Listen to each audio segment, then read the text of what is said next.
Welcome to Lovesick, the podcast, where we dive into health, wellness, and relationships and their impact on the world. Come be a part of the discussion.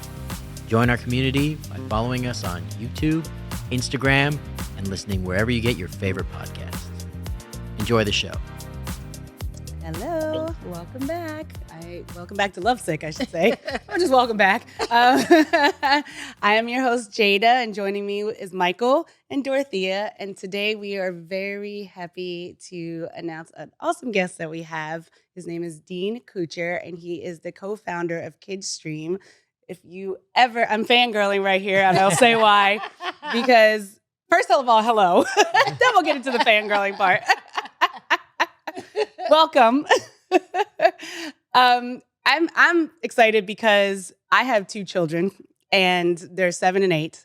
And as a mother, I'm jumping right in, sorry. But as a mother, I'm very conscious about like what is on TV, what we watch. I mean, you can throw on a cartoon and think it's fine, or throw on, a kid show and think it's fine. But the thing I like about the stuff I've seen out of Kidstream is that I feel okay turning the TV on, and if I have to go cook, I'm not listening to make sure, like, oh my God, what are they talking about in there? And and I feel like that my kids are getting something out of it as well, because it goes beyond entertainment. It's entertaining, but it's also learning. I think there's a lot of representation there, which is what I really do love about it. And I think that, for parents who are very, are very conscious about putting their kids in front of the media, or watching TV or having devices or doing certain things, I think that you guys have nailed it big time. So thank you. It's safe television. Yes. Safe. That's the word for kids. Well, and educational. Jada, Dorothy, and Michael, thank you first for having me. And I think you're right on. That's a great lead in. we didn't rehearse that, but you're so right. I mean, I think what parents and caregivers don't realize is that some things that kids like aren't good for them. Even if they look kind of sweet and innocent, they're not necessarily enriching or maybe even harmful, the way they can kind of cause children to become almost addicted to them and have behaviors that you might not expect. But what we try to do is we have a few principles that we pick content by. And content, I meaning, TV shows, mostly series. Some are short, some are longer. As I was telling Michael, they come from all over the world: New Zealand, Australia, a lot from Europe, England, Canada, and a lot here from the US. But we want them to be safe. That's one of the first things. No violence, no mean-spirited humor, enriching, so that they get something out of that. We have shows that are about science and technology and music and dance and movement and fitness and eating habits, but they're all kind of built into entertaining kids shows, because you have to be entertaining to get kids to even watch them. You can't fool kids. They won't watch something if it's not, entertaining and well made. True. And diversity, we look for diverse characters, and also diverse formats, things that are made differently, different things. I was saying, we have a lot of puppets, and along with a lot of animation, live action, some hybrids. And we really like high production values. There's a lot of stuff you'll see that are just, they can be good or not so good, that are put together. YouTube is a creator-driven platform, so you can put anything up you want. Some stuff's really good, and some stuff might not be, because there's really no barometer to how you get up there. We take stuff that's a real high production value. We value the creators. I used to work for a couple of big show creators as their agent. One was the creator of the Teletubbies, and I learned a lot about working for her, Ann Wood, and also working for other creators. Magnus Gevin, the creator from Lazy Town, Martin Bainton, the creator out of New Zealand, very famous creator. And when you really understand how important those people are and what they put into their series, we really value that. So when we want to bring something, we want to really feel good about it. We want you to feel, as a customer or a caregiver, that you have peace of mind knowing you're there with Kidstream and what they're watching. Yeah, Dean, I want to kind of jump on that. For you, what motivated you to go in this direction, and what is kind of the mission statement? Good question. Yeah, well, I had been in kids television, kind of fell into it in the 90s when a friend of mine asked me to come help him start a kids entertainment company. And I was actually in big corporate business, and I really got into it and started working. One of our first clients created, after a couple of years after we opened the door, created the Teletubbies, and that was just a real big ride for us, big brand, hit show. And then I got in. After that, I ended up working for another creator, this one I mentioned from LazyTown, and he created a show, and I worked for him. So I was in that business.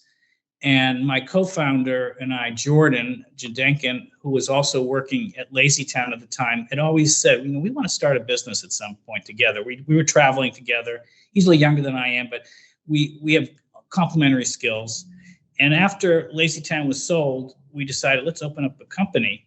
And then suddenly this streaming thing started to happen. It had already started to happen a little bit. Netflix was in business when we were still there at LazyTown, but suddenly you started to have these ability to open things. And one of the big cable networks approached Jordan and said, hey, can you make us a channel? And we just jumped into it. So it wasn't something we had always envisioned, but we had an opportunity. And we've always believed that there's great kids shows that aren't being shown here in the US, especially because the US has some very big name channels that dominate, and they make their own shows a lot. Some of the shows we have might be on a Disney or a Nickelodeon or something as well, but they tend to run their own shows and they don't buy as much from around the world. So we felt like we'd be a really good spot to bring some of these great shows, and also some of the classics. We like classic shows. We have shows from the 90s. We run Thomas the Tank Engine and Barney, which aren't running on major networks anymore, but they still really work for kids, and we know they're really good. So we mix those in with a lot of new shows as well. When you guys are deciding on shows, because especially I do like the ones abroad or that come from other countries, because I feel like when I was young, I loved Sesame Street, right? But for Sesame Street, the gateway was they might have a character that comes in from somewhere who, teaches you something about their culture, which is fantastic. But I think this is a bigger scale, because this is more exposure to a lot of places and a lot of countries, and I think traditions, and I think it's a really amazing way for kids to kind of start seeing the world in a different perspective. How do you guys go through the motions of picking out, curating these shows that you want to place on your network? That is what I really like to do. And I've been in the business a while, so I know a lot of these different creators and producers, but I'm always talking to them. What do they have available? What's coming new? Screening a lot. There's always, in this place, always kids shows going around and we really look for, good quality things from good producers. Like I mentioned, Jim Henson, we trust the Henson Company really, and they've given us some of their old classics and also some of their new ones. But we also, we find really great ones working with I'll just tell you, this month, we're introducing 3 new shows. We do about 2 or 3 new ones every month, roughly, depending on the month. We'll bring in new shows. This time we have a show out of the UK, Ireland, that's actually a live action puppet mix called Wildwoods. It was on Hulu, believe it or not, and Hulu kind of backed away from young kids. So there were a few shows that they had that we jumped on that one. And it's really beautiful, and it's about a friendly Sasquatch named Cooper and a little sugar glider named Poppy, and it's unbelievably shot live action, and it's really a sweet show. It takes place in nature, so you see kids really get to feel about going outdoors and things. We also have a really cool little educational, I would call it, show called Big Words, Small Stories, and each story features a big word. So the kids, after they go through the story, they'll learn a big word. It could be exaggerate or just different words. So each of the 60 episodes is fun. You learn that. We're also launching from Jim Henson this month, the first movie that Kermit the Frog ever appeared in. It's called Billy Bunny's Animal Songs, from the 90s, but the music is incredible. It's about an hour special. So that's just, one little month for you. And I'm looking at stuff now coming in January and February. I've got some really cool stuff. I just signed today. In fact, I can tell you today, I just signed a show today. I couldn't have told you if it wasn't today. It's and you might be impressed with this. The narrator is Keira Knightley, the actress. She's narrating. She has kids, and we didn't have anything to produce this one, but it's out of the UK. It's called The Sound Collector. It's a beautiful show produced by someone called Eagle and Bat, who's a really, really great producer, animated by McKinnon and Saunders, who did the Pinocchio one that won the Academy Award. They did the animation for that. So that's coming in January. And the lead character in that is deaf. Oh, fantastic. Great. Yeah. Hearing impaired. Wow. And it's really a beautiful show. So I'm really proud. We're the only ones going to have that in the U.S. So that's another example of some fun stuff in the way.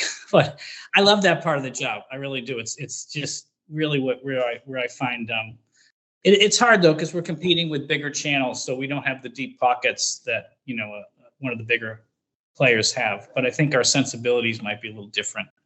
Sure. So I have a couple of questions actually. Yeah. As a grandmother, and so for the grandmothers out there, what is the target age that your shows, go after as far as the demographics like? We really.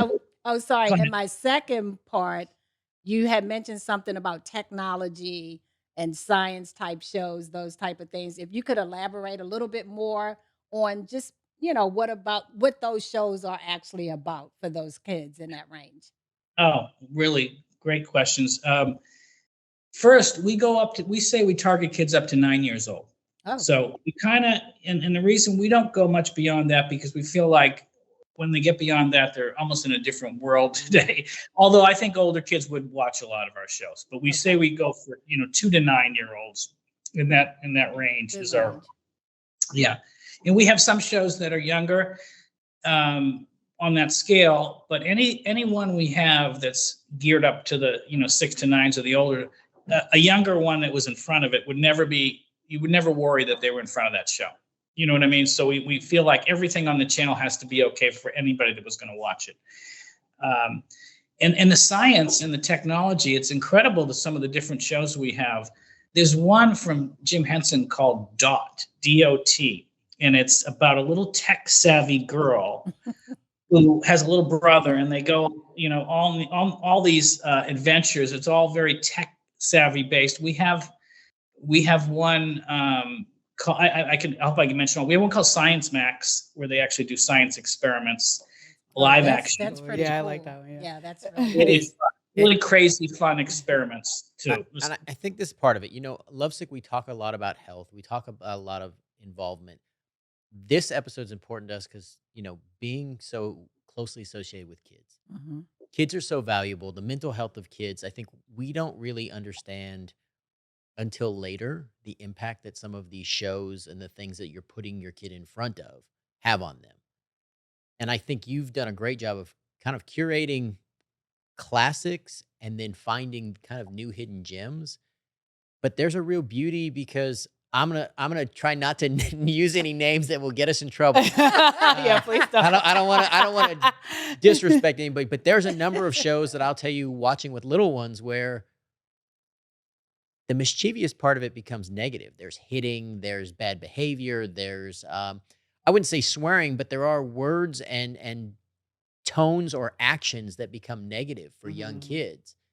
And I think you've really targeted kind of flipping that script and being conscious of what the wording and messages you send. Can you talk about kind of the mental health aspect and kind of the developmental part?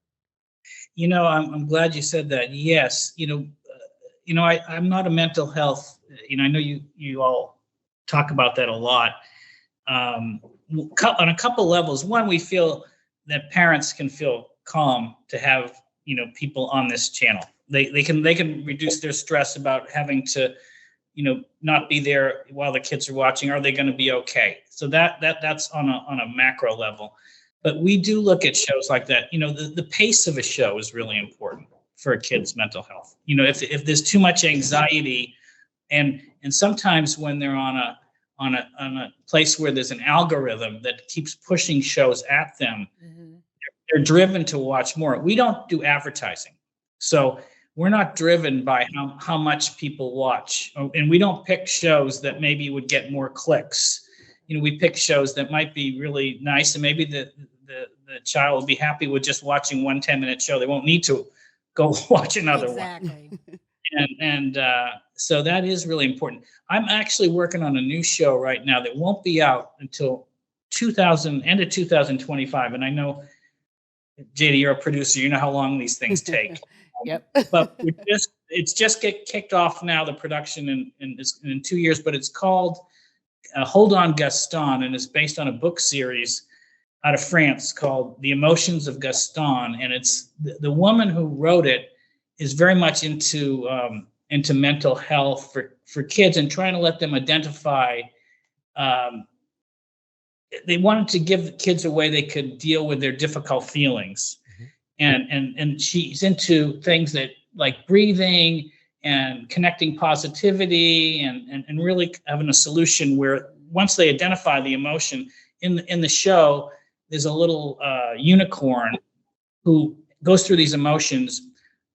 The hair turns a different color when it's a different emotion. So the kids kind of recognize that. And the parent might say, oh, well, that's jealousy, or that's this, or that's, here. And then they kind of come up with a solution at the end to deal with it. So we are really interested in that area of mental health. Oh, wow. Okay. Yeah. So that's a new show. It's not, again, it won't be out for a couple of years, but we're working with the producer on that one. But you know what? That's actually good because a lot of kids, they don't know how to express emotions. Correct. So by you having a show that's actually teaching them how to recognize certain emotions, I mean, there's not a lot of shows out there that do that.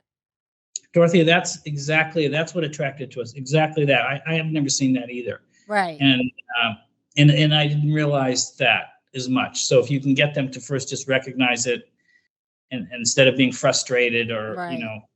however they act, yeah. So that's a new one to come from us. That's awesome. We're really proud to be working on that one. But mental health is important, and I think getting kids comfortable at a young age with different things like that, and not getting them too anxious. I had a mother. I always talk to people with young children, and a mother said to me the other day, she said, I don't let my 2 and 4-year-old watch this show anymore because after the show they kind of act mean to me. And it's that they said, and I'm like, yeah, well, see, that there are things that if you don't be careful, they'll and like you said, Michael, the humor can be really edgy and mean-spirited and humor that you may, like you said, may not be a swear word, but it will be something that you don't want doing or saying. Well, a lot of times in some of these cartoons or stuff, and I don't want to knock anybody as a creator and somebody who writes, there's complexity to it, but I think sometimes we take adult sensibilities to children's things. And what ends up happening is, for example, yes, from the child's perspective, in this cartoon, the parent is the bad guy, right? Right. Yep. Which sounds kind of normal, maybe if you think of it from a disconnected portion. But what you're also sending that message to the children watching that is your parents are the bad guys or your parent is the enemy. Now, a kid gets off, just like you were talking about, and now is mouthy or is disrespectful to their parent. And the parent may not totally get the correlation. Obviously, the mom who talked to you did. But if you look at the content, all of a sudden you realize, oh, wait, this main character is always having a problem with their parent, or the parents are always the problem. And it can be very subtle. If you're not looking at what or not fully watching with them, it's a lot going into their head, and their ability to process it or comprehend it is different. True. Exactly, Michael. As a writer, you understand that. I think that's where the real magic comes in, is in the writing. How can you make writing that's still entertaining without using those traps and things like that, and those gags that are not really needed for young kids. Like you said, it might work great for me or teenagers or someone a little Mhm. older. But yeah, Yeah, and yeah. also, you mentioned anxiety. Having a little one in my life, watching certain things, I noticed being on the production side, and Jada and I have kind of talked about this. You start listening to how much the music ramps up, the tone of what the scenes become. They become darker and darker and darker over the course of a show. You start ramping up the music. All of a sudden, you're creating an anxiety Yeah. riddled kind of world for them to dive into. And then all of a sudden, the episode kind of has a quick resolution and an end. But those emotions in a child, they don't subside immediately. And it may equate to them watching more episodes, which, if your only goal as a producer is advertisers or clicks or how many they're going to watch, you may ignore that aspect or even play up that aspect subtly. I think we don't really talk about the psychological impact, Right.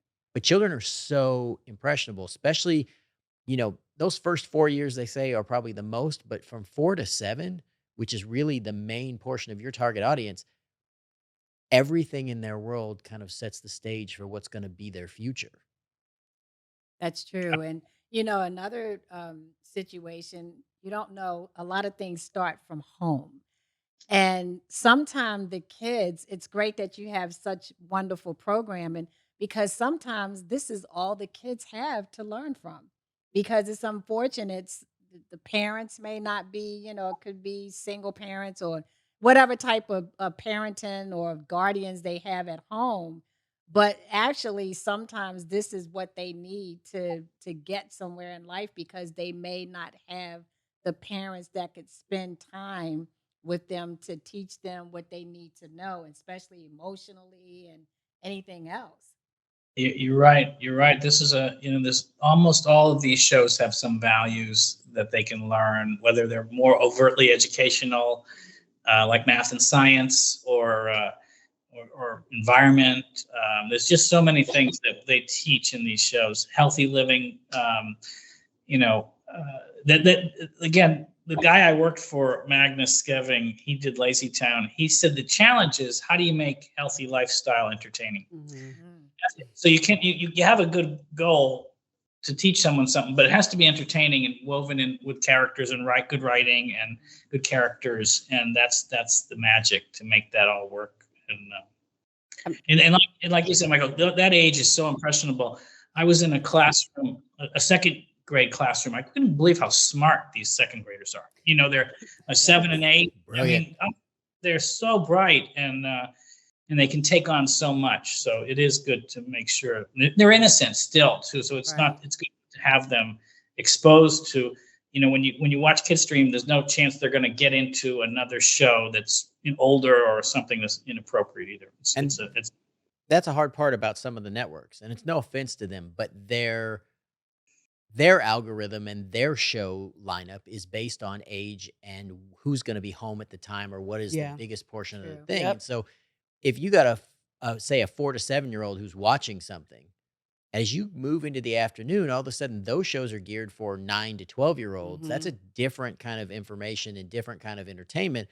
All of a sudden you go a little to the afternoon, all of a sudden they're talking about things for 11 to 13, 14 year olds. These are preteens or teens. They're targeting a different audience. All of a sudden your 4 year old is learning things And we've that been there. yeah. And as parents, I think We've been I think there. everybody's been somewhere in Yeah. that situation. That's Or right. I also know I've had my kids come home from somebody else's house when my kids were young. And I'm like, what is this show you guys are talking? Like, what were you watching? Right. Right. And uh-huh. that's a big problem because it's not just in your own home. Mm-hmm. Yeah, it is a real problem. Yeah, and you're right. It's hard to know what they'll be exposed to, and maybe the other family has a big brother or big sister or something, and they're watching something. Right. I mean, I also It, think you guys are up with the times too, because I think, back when I was watching kid shows again, like it's I think kids have a bigger platform now. Like parents and adults are more open to kids' feelings and needs, and you know, we create more like better environments lately, and schools have been open to that as well. And I think it empowers children a little more. So I think that these shows are gearing more towards what the kids. I mean, I'm learning stuff myself watching, and no joke, because it's like, oh yeah, and if my kid's coming to me about something, I'm like, that's really interesting. Where'd you hear that from? But in a good way, in a positive way, and then I start watching. So I think it's fantastic for parents as well. Everybody learns though, because I can remember times like when the kids are at my place, and I'm always that type of grandmother where I said, "Wait, what are you watching? What are you looking at?" Because you have to, you have to monitor. But like you said, with the programs that you guys produce, maybe you don't have to do that as much.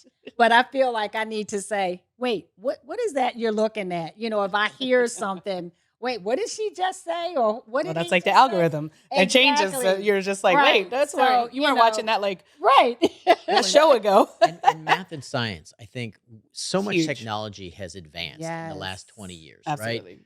If you just look at the change in technology from one or two generations of kids, what they have available to them, but also what we now know. I mean, the Mhm. things we know about brains, the things we know about science and experiments, the things we know about physics and math. So it's beautiful that your shows are diving into science and making those things accessible, Mm-hmm. because a lot of times, especially in lower income neighborhoods, Mm-hmm. they may not always get those resources in public school settings or in their regular environment. You're giving them access to things that is modern technology that even some of their textbooks don't have the Mhm. capacity to cover. Yep. Mm-hmm. Yeah, these creators, I go back to them.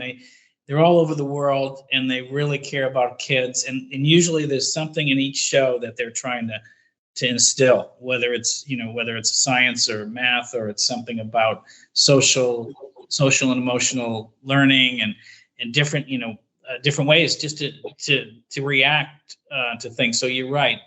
There's so much they can get out of them. And it's nice to know. And what you mentioned, Dorothea, we really don't like shows that if you're in the background, you're not going to like. We would stay away from a show that we thought maybe if it was on, we'd want the parent or the grandparent in the background to think, okay, I don't mind Right. having that in the background. It's Right. not something that's Mm-hmm. we really look at that. Yeah, I mean, that's the other piece, because you don't want to feel like that you have to be monitored, you have to monitor them every step of the way.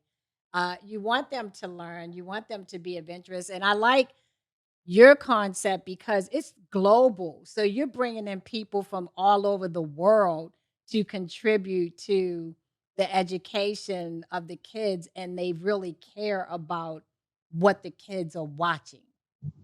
And all shows are not like that, but this is very diverse because it's people from all over the globe. Exactly. And we have a show that I was actually involved in the production on called Book Hungry Bears. It's a co-production between Canada, New Zealand, and China. Mm. And it has books from all over the world, and it's geared for young kids to learn about shared reading, because when young kids 2 to 4, they don't actually read, they're read to. They're looking at picture books at that age. And in each one of these 50 odd episodes, the bears come together, and they're all different bears. They're diverse bears. We have different, so you feel real diversity, and they sit around and read a book together, and that's how you get young people into books, by having sharing a book. It was called shared reading. This is the creator of that show really wanted to celebrate shared reading, and how important that is at a young age, that they get read to. Right. So that's one of our younger series. But yeah, and it's very diverse. Like I said, books from all over the world, and some really great ones from the U.S. Scholastic has given us some books to read. Macmillan, some of the really big publishers have books, so that's really nice. I think there's an interesting tactile thing that some of those old shows have. And I think that's one of the real admirable things about the Jim Henson Company. There's something about puppets. There's something about the imagination that I think gets associated. I think all of us grew up with that. Yeah. And then kind of on mainstream, we've lost a lot of that, right? And we've lost some of that magic. And so one of the things, looking through all of your content, that I was kind of I don't know, heartwarmed over and kind of nostalgic for was this imaginative, kind of connective, historic kind of puppeteering and a different way of interaction, but also it's not all old and kind of, it doesn't feel dusty or classic, right? It feels just Fresh. kind of like modern and Mhm. but with a little bit of nostalgia and good content. Mhm. That's really nice to hear you feel that way. I love to hear that because that's kind of what we want to do. We want to give you that feel, and we do love those different characters and the different things you get from some of these classic shows that were filmed. I mean, you think about Jim Henson. You're right. What an amazing creative. And his daughter is running the company now, and it's LA based, but they've been doing stuff for years. One of the real treasures here from the U.S. and kids TV for sure. So we really love them, and we like I said, we're bringing that new one from you got to see when it comes out next month. Billy Bunny's Animal Songs. The music on that is incredible. I can't believe it's from the '90s. So Yeah, what are some of I know you like give me maybe two shows that people should be looking for their kids in each category, and then also across kind of like live action, maybe puppetry, and then kind of animation. Well, it's funny you say that. Live action, one of our big properties I haven't mentioned. I call it a property because there's so many shows. Are the Wiggles? Mhm. Oh, We have a bunch of stuff from the Wiggles. The Wiggles are one of the biggest live acts in the world. In fact, I've heard they were just here in the U.S. touring, and they did. I heard their tickets sold as fast as some of the big rock bands. I mean, that's Wow. so they're really that well known. And they just did a big special. We just put it up this month called the Wiggles Fruit Salad Big Show. And that's like a long action one. And I don't know if I could share it. They just recorded for us two 25-second bespoke things about Kidstream. They were so nice. In the studio, they gave it to us. I'll send it to you, or I could even share it on the screen if you. Yeah. Yeah, please But do. could I? Yeah. Yes. You ready? Yes. Yeah. Oh, cool. G'day, Kidstream families. We're the Wiggles. You know, our friends at Kidstream genuinely care about providing better TV for children and have curated a top-rated library of worry-free and enriching shows for children of all ages. Try Kidstream for free. Let's wiggle together at kidstream.tv. Oh, it. wow. I love it. I love it. Love it. Thanks for letting me share that. Let me get my camera back. There we go.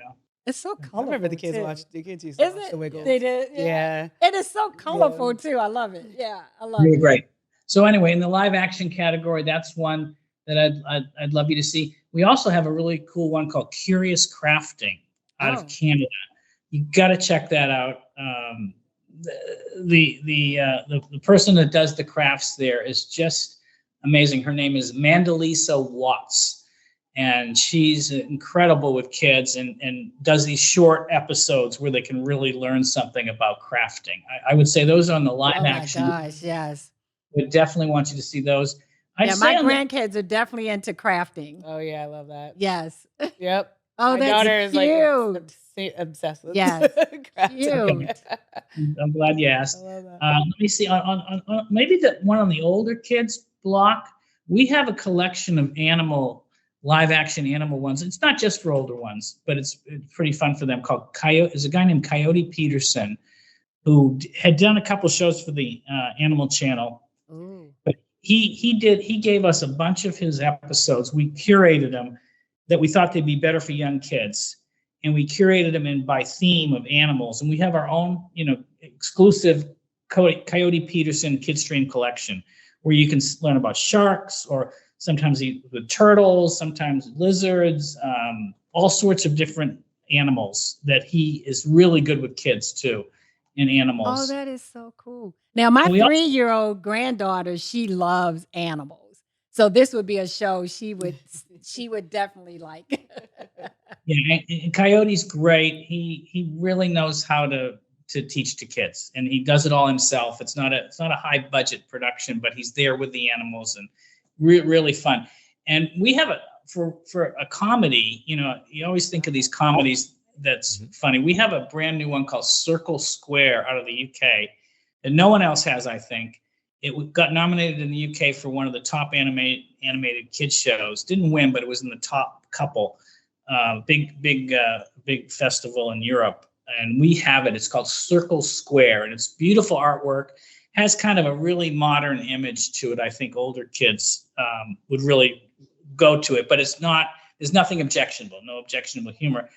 And we also have another classic for older kids called Shaun the Sheep. I don't know if you know that one, but it's a part of Aardman Animation, and they do a lot of really fun animations. It's model animation, so a different kind of. We do love model animation, and that one, the one I mentioned with the Keira Knightley's doing, the Sound Collector, that's model animation too. That's what that company McKinnon and Saunders is known for in Aardman. So that is really good. And I guess for younger kids, I'm trying to think which ones I would. There's so many. There is. I'm going to show you one of my favorites here. When you say younger, are you referring to the 2-year-olds and 2 to 4, maybe 2 to 5? Okay. We have one that's really popular called Kate and Mim Mim. That's really popular about a little girl who has this imaginary rabbit that she goes on adventures with. That is really popular on our channel. We have one called Ella the Elephant. That is an amazing show. And oh gosh, I just have so many. I could. Not a bad problem to have, right? I know, it's amazing. Here's a good one from Jim Henson that I didn't mention. And you talked about kids calming down and mental health, and Jim Henson created one called the Pajamanals. It's all puppets, but pajama animals, and it's all about very relaxing, and it's good at bedtime. So you don't want sometimes you want to show some children some stuff. And it's really a nice one for young children too that they let us have on our channel. We're really happy about. But there's so many I didn't mention. And we have to tune in. We have to watch. we don't force them. We don't have algorithms. We let kids go their own way. They may like this show and go to this one next. We don't ask. We don't, because they watch this. We push this one at them. Right. We just let them, because everybody's different. Every child has different tastes. We have about 75 different series on there now. Wow. And like I said, we're constantly adding them. Usually there's about 20 episodes of each or something like that. So, all right, I'm going to ask you a different question. What is your guilty pleasure? What's the kid show that every once in a while you turn on, or if you turn it on and watch part of it, you'd end up not turning it off? Oh boy, that's a good one. I'm gonna, that happens. That happens. Yeah. I would say Lazy Town, only because Lazy Town is this really cool show that was actually produced back 2004, 2007, around there. It came out.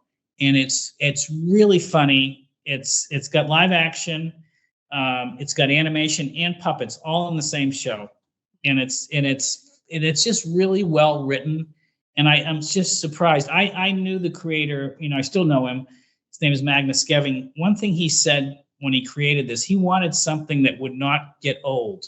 I remember he told me this. He's the guy from Iceland. He's the creator from Iceland. Okay. And he said, I want to make a show that when they watch it 20 years from now, it won't feel old. I don't want to have, I can remember him saying in his Icelandic accent, I don't want to have the hair that they look, or their clothes.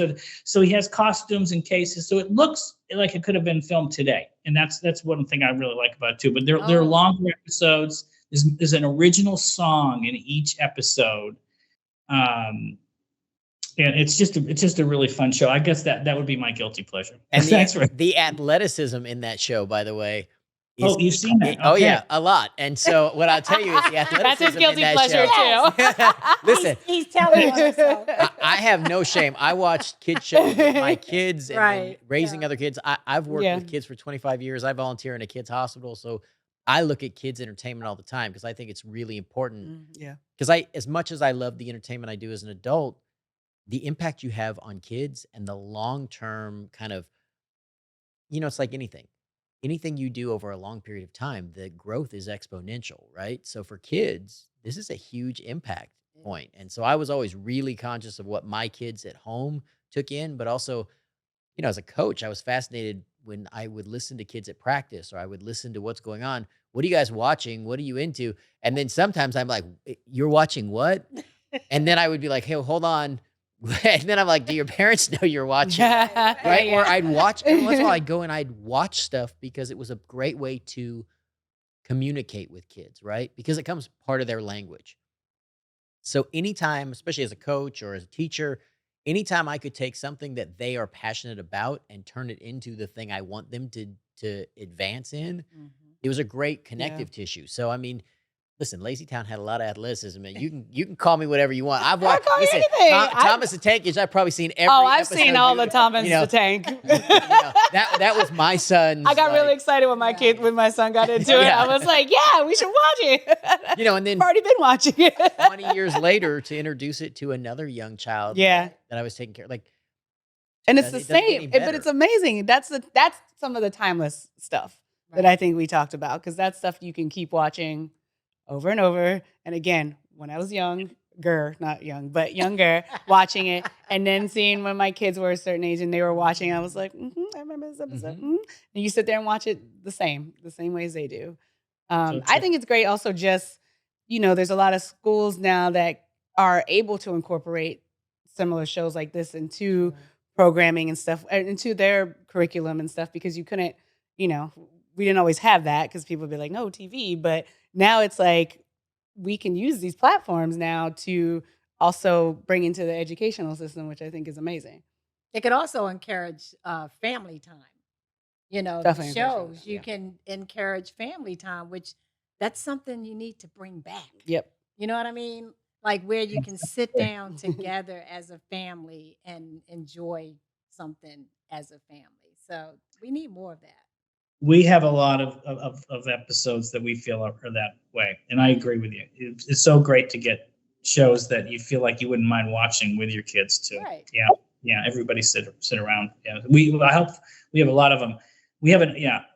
We're trying to continually address that bit, find ones that we think that parents, we have one called an old classic we brought out for the holidays from Jim Henson, another one called Emmett Otter's Jug Band Christmas, which is one that went back. I understand that was big on HBO back in the 70s, when it came out in the 70s.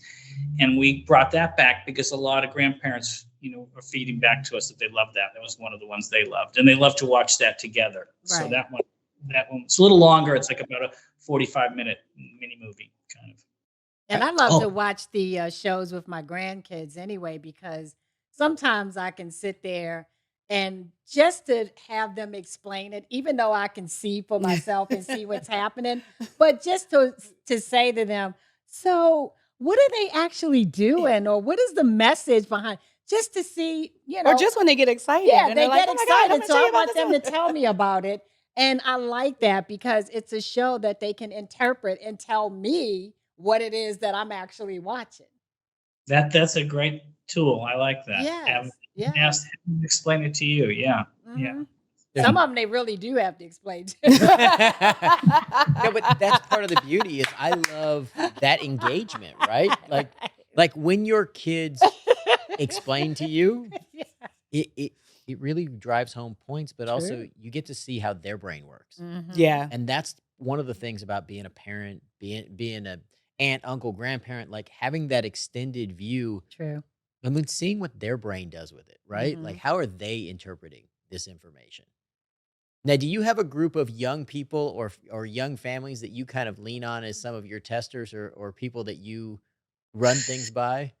Well, I hear you talk about a lot of that. Well, engagement. My co-founder Jordan has young children. He is a 4 and a 6, so we definitely rely, or 3 and a 6. We definitely rely on real kids a lot, but we don't have a formal group that we're doing. But we're always looking for feedback on new shows, how they've done. If it's a show that's been on, we can tell how it does.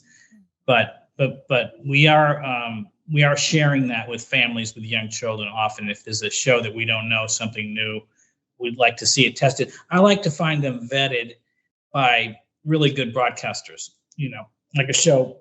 There's a channel in Canada called TV Ontario that's really high educational quality, and I know if it's on that channel, it's been vetted, Right. or something. So that gives me a little comfort on a new show. Mhm. But you're right, we do. I know Jordan is always sharing it with young kids and his kids, friends and things like that. So we are as much as we can. Yeah, real time feedback. I think there's nothing like it. I keep hearing you talk about the feedback you get because you seem to have taken down the wall between your audience and yourselves, right? Which I think is the most empowering part. The technology's there now for us to Mhm. Yeah. listen to people. And it's one of the ways that you create safe spaces, right? Because you get a real perspective on how people are interacting. Like you said, you brought back this show that grandparents wanted to share with their grandchildren. And I think that's so powerful.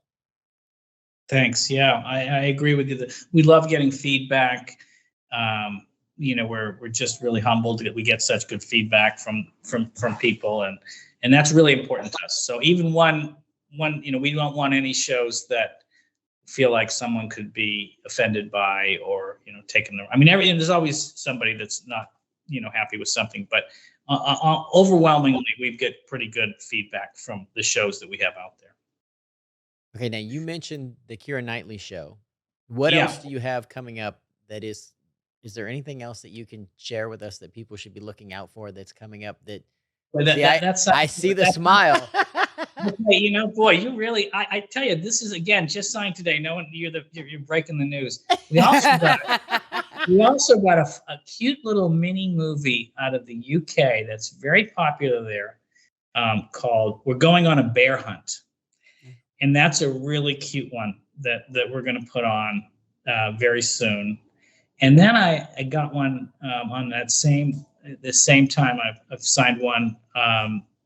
That's for very young children out of Holland, out of the Netherlands. Oh. There's no dialogue, and it's very visual for the really youngest kids, really well tested over there and really well thought of in Europe. It's very visual. It's called Tic Tac, not TikTok, not to be confused with TikTok. Right. Which we don't want to leave your kids. Yeah. We don't want your kids on there. I didn't say that. It's called Tic Tac. It's out of Holland or the Netherlands.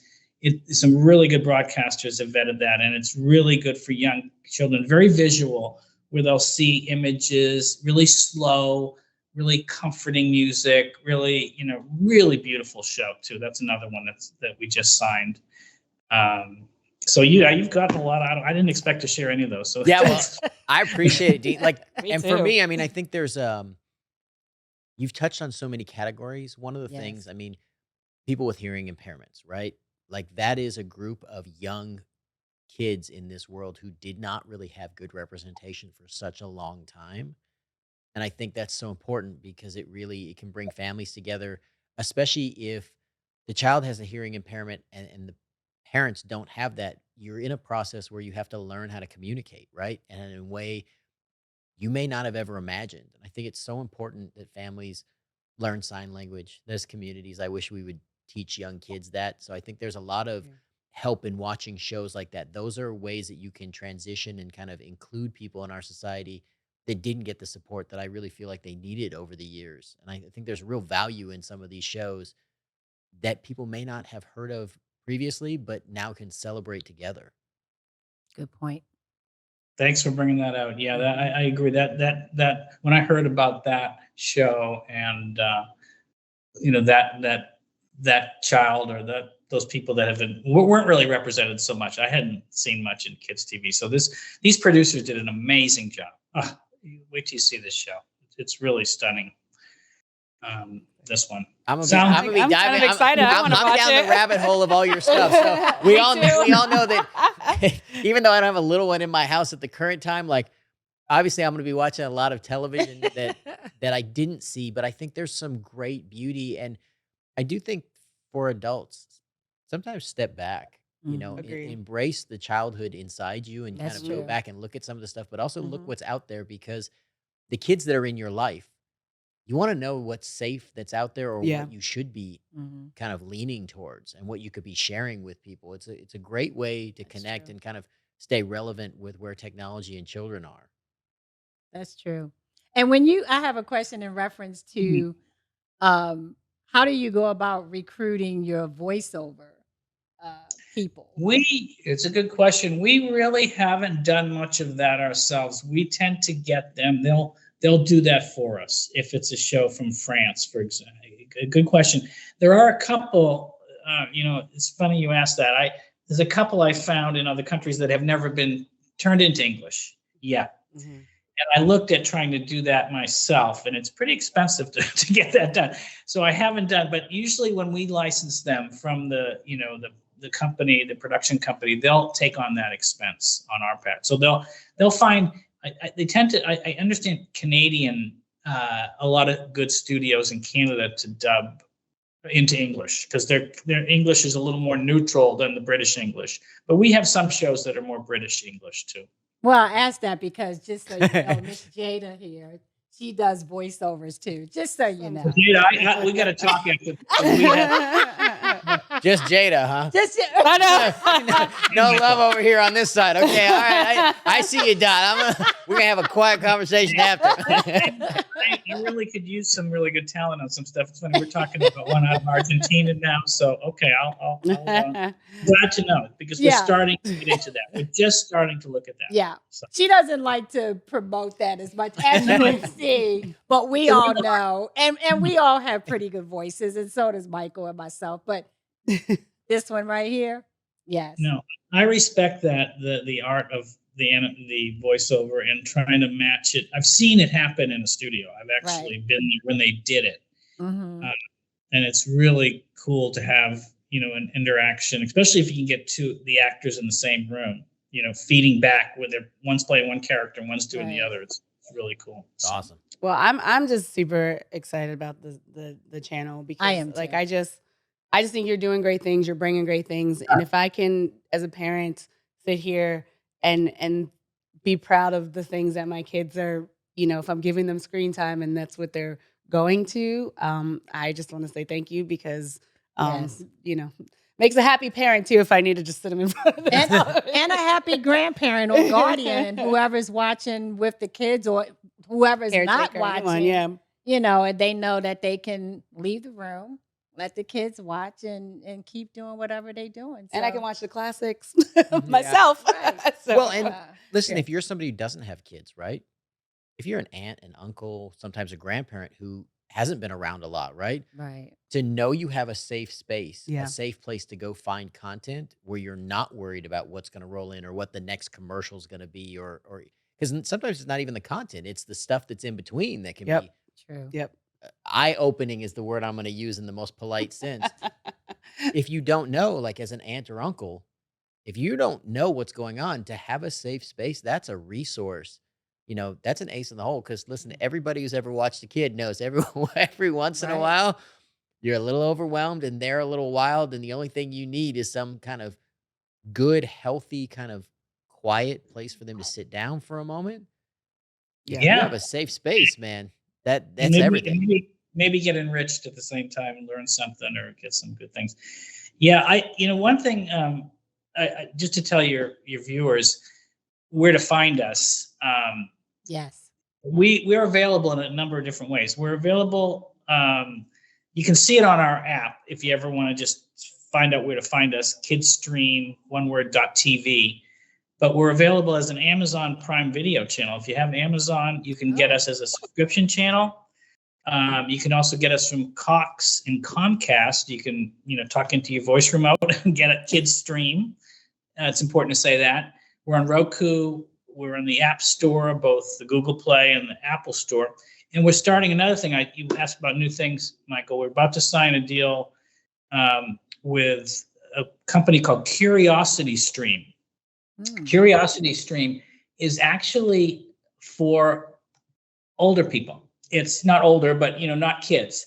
It's a channel that's based on. It's called the Global Entertainment Brand for people who want to know more. There's documentaries, all sorts of cool things, live action history, travel. adventure, science, nature, but it started by the gentleman, John Hendricks, who started Discovery Channel. And they're going to offer us, so if you go to Curiosity Stream and buy them, you can have Kidstream added in their bundle too now. Okay. So we Terrific. thought it was a good brand to align with, since they're into really good things as well. No Right. commercials, That's no incredible. ads. And so you can That's find us all over. fantastic. I think it's so important. I think it's great. I think what you're doing is amazing, Dean. I cannot thank It you is. enough, and Yes. I'm really thrilled to share you with our audience. Yeah. When we talk about what we do here and trying to build community and build places for people to come together and connect, right? Mhm. Kids are so important, and so often they get left behind when we have these discussions. And you've created a safe space for that, and I just want to thank you and commend you for it. Oh, thank you, Michael. I really appreciate it. Jada, thank you for having me. And Dorothy, I appreciate you guys having me. I appreciate all the really good questions you guys asked too. It really made it all come to life. So thank you. Really Thank you. for joining us. And Thank you. I know people are going to love it. So I'm glad people were able to be part of Lovesick podcast and kind of get a new insight for kids. Thank you, Dean. Thank you. Thank you. Thanks, everybody. Thanks for listening. Thanks Okay. for being on the show. We really appreciate it. Oh, me too. Thank you for having me. Okay. All right. Bye-bye. Bye.